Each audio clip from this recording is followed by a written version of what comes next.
this while I'm watching Kyle McCord absolutely, positively put out a Heisman tape in these first 2 games.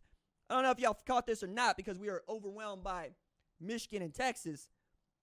But Kyle McCord has now gone for 350-plus in back-to-back games, and now he got a win against top 25 program in Syracuse. They 2-0. Kyle McCord went 32 of 46, 4 TDs, 381 against a Georgia Tech team that was ranked, won't be ranked after this week, was ranked by me, was ranked by the AP, won't be ranked after this week. And it wasn't because they weren't great. It's because they couldn't do anything running the football. You know, it was a game in which Kyle McCord was seeing it and spinning it, seeing it and spinning it. And given what their schedule looks like the rest of the way, they won't play anybody that we care about toward North Carolina State. So if Kyle McCord continues to put up the kind of numbers that he's put it up in the first 2 games, yes, you're going to be talking about Kyle McCord for Heisman. You're going to have to do it because they will be undefeated. They will be in a Power 5 conference, and he'll be slinging for all the yards at a time when we're awed by Cam Ward going for 385 against a Florida team we all think is bad.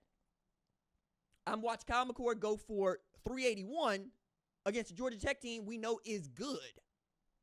Okay? I'm saying keep an eye on that. I'm also seeing, again, the quarterback thing, man. If you hit on your quarterback early this year, you have won football games. Syracuse has hit on their quarterback early this year. You saw that. They are spinning it. A guy that you're also going to learn, if you don't know him already, is, what's Omarion's last name? It's not Omarion. It's Oronde. Oronde Gadsden. Escaping me for a second. I almost wanted to call him Omarion Hampton. But I don't know, man. I'm looking at this, and I'm going, Omarion had 6 for 93 with 2 TDs in this game. Or Omarion, see, I did it anyway. Oronde went for 6 for 93 with 2 TDs in this game. And against Ohio, he had 7 for 108 in a TD. That's our early Bulletnikov Award finalist resume right there. So between those 2 guys, Kyle McCord is really good at 2 things. A, not throwing the football to the other team, believe it or not. And B, he will find out who his number 1 is and feed him the rock. He did it with Marvin Harrison Jr. last year. He's doing it with Oronde Gadsden II this year.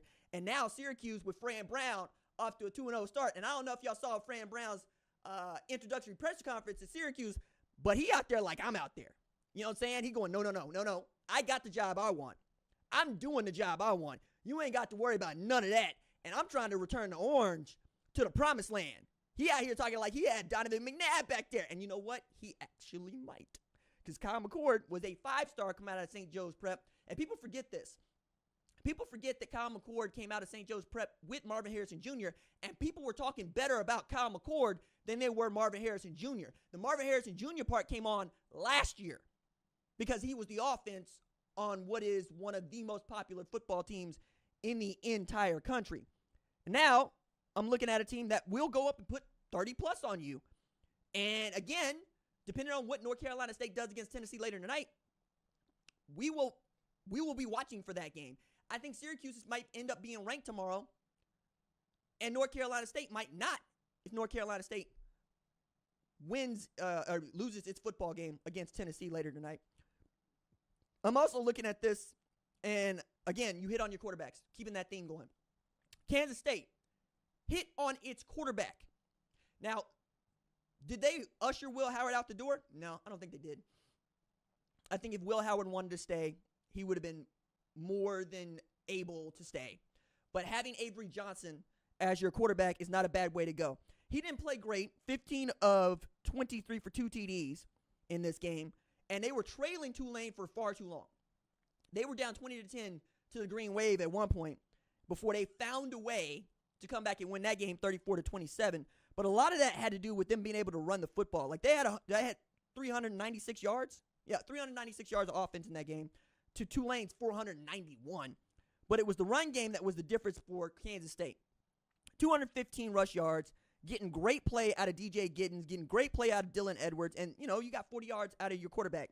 If you can do that and control the ball, you're going to be all right. I was fearful for Matt Wells there for a second because, A, he was dealing with a Tulane team that could keep up, right? So you can't sit on the ball.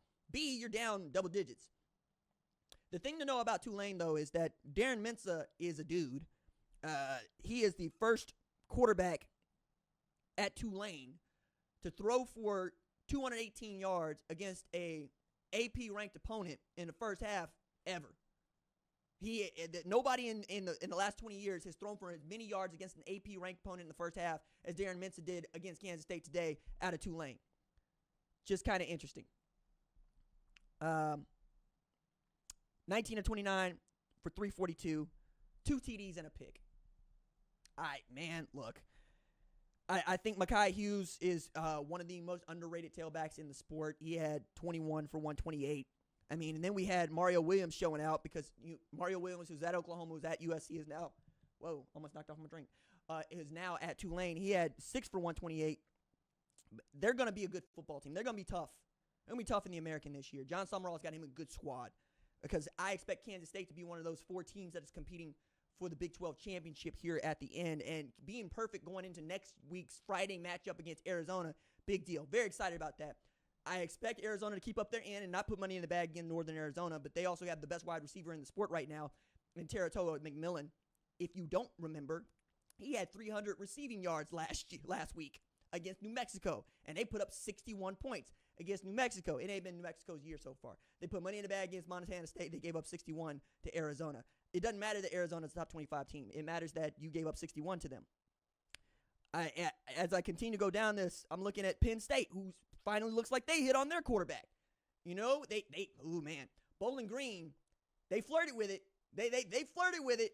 Penn State was out here trying to give the money to the BGs. Do you know that they paid Bowling Green $1.5 million to come to Beaver Stadium? Do you know how bad it would have been at Beaver Stadium if Penn State had lost that game? And they were losing that game. They were losing it till Drew Aller and Nick Singleton decided to do something about it. The thing that is cool about what Penn State has done so far is their explosive plays have really bailed them out so far this year. Like in this game in particular, I'm looking at some of the scoring plays, and we're really talking about Nick Singleton rushing for 41 yards and a TD. You know, we're talking about Drew Aller continuing to find guys like Trey Miller over the middle. We're talking about a defense, Tom Allen, that was really getting the runaround by Connor Bazelak, his former quarterback at Indiana, by the way. And yet, they found a way to win because Andy Kotelnicki knows how to dial it up and tell Drew Aller to just go after them. That's going to be fun. If they can keep that up, we're looking at Penn State perhaps playing in a Big Ten championship game. And just like that, we have our final Oklahoma State, Arkansas. Oklahoma State wins double overtime. Goodness me. 12-yard rush. It's 37-31. Yikes. Man, I wanted this for Arkansas.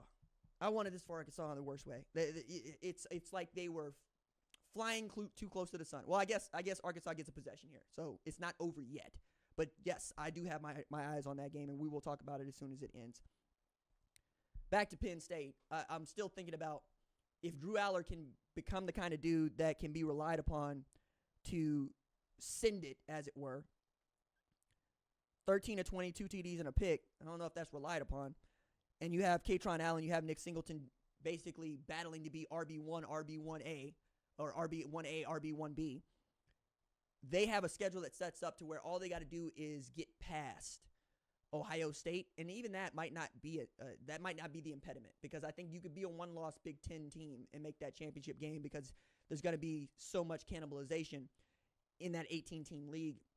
The issue is going to become, can Michigan turn this into a blip? Because if Michigan can bounce back and win every other game, then we're looking at perhaps Penn State and Michigan into a tiebreaker situation. And I still don't know what we're going to do with Oregon. I really don't. I don't know what we're going to do with Oregon.